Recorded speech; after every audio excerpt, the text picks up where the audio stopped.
This is from the Daily Caller. It says, superstar Billie Eilish opened up about how she started watching porn at around the age of 11 and said she feels watching it has destroyed her brain. The 19-year-old singer shared during an appearance on the Howard Stern show, as a woman, I think porn is a disgrace. I used to watch a lot of porn, to be honest. I started watching porn when I was like 11. I think it really destroyed my brain. I feel incredibly devastated that I was exposed to so much porn. I'm so angry that porn is so loved, and I'm so angry at myself for thinking that it was okay. The way that vaginas look in porn is effing crazy. No vaginas look like that. Women's bodies don't look like that. We don't like that. The first few times I had sex, I was not saying no to things that were not good. It was because I thought that's what I was supposed to be attracted to. Okay, I mean, this is, on one hand, if you want to look at it from the pessimistic angle, it is frustrating that some of us have been saying this about pornography for years, and we've been shouted down and mocked and everything. Oh, what's with porn? It's just images on a screen. What's the big deal? It's just a fantasy. Oh, what do you mean porn harms women? Oh, that's silly. That's ridiculous. And now when a 19-year-old pop star starts saying it, people take it a little bit more seriously. So that's the pessimistic angle of it. But, you know, whoever the source needs to be, I'm glad that that this is happening.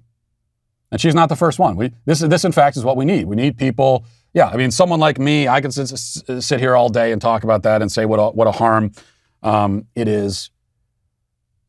But to a certain extent, it's always going to be dismissed as religious puritanism or whatever. But Billie Eilish, as far as I know, I'm assuming, I could be wrong. I'm assuming not a devout Christian, and she's telling you her own experience. She's not alone in this. In fact, there's a whole generation of people, if you would listen to them, people about Billie Eilish's age, just now becoming adults, and they grew up with this stuff. They are the first generation that grew up with online porn. And I don't want to hear anything from older people about, oh, what are you talking about? When I was a kid, there's a Playboy under my dad's mattress, that whole canard. I mean, if your dad had pornography under his mattress and he was allowing you to access it, then your dad was a creep. And I'm sorry about that. But that is nothing like this. Okay, magazine images on pieces of paper, nothing like the permeation of hardcore porn that young children, I mean, she says at age 11 she started looking at this stuff. So these are prepubescent kids. She says it destroyed her brain. She's right. Now, fortunately, the damage is not permanent. There's a way to overcome it, I think. But there are certain effects that will linger forever because this is during your formative years. This is before puberty. Your idea of human sexuality is very much shaped by all this stuff that you're watching online. When you get a little bit older and you realize that it was shaped in this way and misshaped by it, then that's when you can start to recover. But it does have an effect. That to a certain extent, I mean, you know, I just said a second ago that it's not permanent. I think, in fact, some of the damage actually is permanent. It doesn't doom you to a dysfunctional sex life or dysfunctional relationships your whole life, but there is some permanent damage done because of what these kids are being exposed to, how early they're being exposed to it, how much of it they're exposed to, how often. And so if you listen to the kids who are not kids now, they're adults, but if you just listen to them, so many of them will say exactly this. I grew up with this and I wish that I hadn't. I mean, you'd be hard pressed to find someone who's 20 years old right now and is happy that they've been watching hardcore porn since the age of 8 years old. You're gonna be hard pressed to find somebody like that. You're gonna find plenty of people who have not had this awakening moment that Billie Eilish has, where they realize the damage that's done. But if you ask them if they look back at their childhood, their life, has this helped them? Was that time well spent? Do they wish they had watched even more? I think the answer to all those questions is going to be no.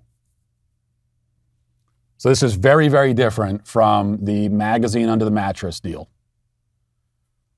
These are kids that are exposed to the most grotesque imagery that you can imagine. like images right from the bowels of hell that have been brought up and bubbled up and that our kids are now, their minds are marinating in for years and years and years. Does that cause trauma? Yeah, it does.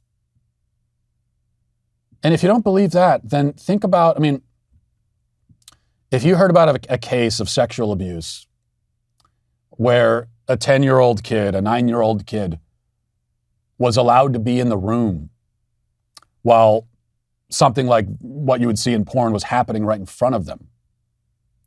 Okay? We would all agree that that is sexual abuse, that this is that child is a sexual abuse victim, that that he was molested. Even if he wasn't physically touched, he is a victim of sexual abuse and molestation. I think we'd all agree with that. I would hope we'd all agree with that. And that the adults who were performing this sexual act in front of the child should go to prison as sexual abusers. Well, if we can all agree that that is traumatic sexual abuse, then how's it any different when the kid is viewing this stuff on a screen?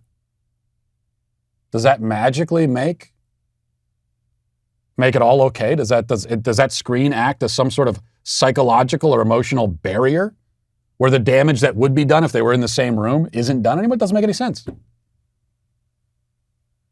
If you agree that simply encountering those images and viewing an act like this at that age, if you agree that it can be emotionally and psychologically traumatic and damaging and tantamount to sexual abuse, if you agree that that's the case in person, then you should agree with that when it comes to pornography, which means that we have an entire generation and now multiple generations of sexual abuse victims.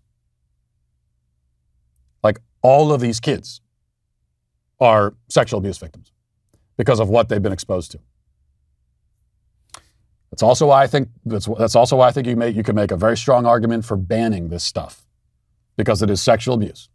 You're putting this stuff out there where you know that kids not only can access it, but millions of them are every single day. And you are purposefully making a contribution to that, contributing to the sexual abuse of children.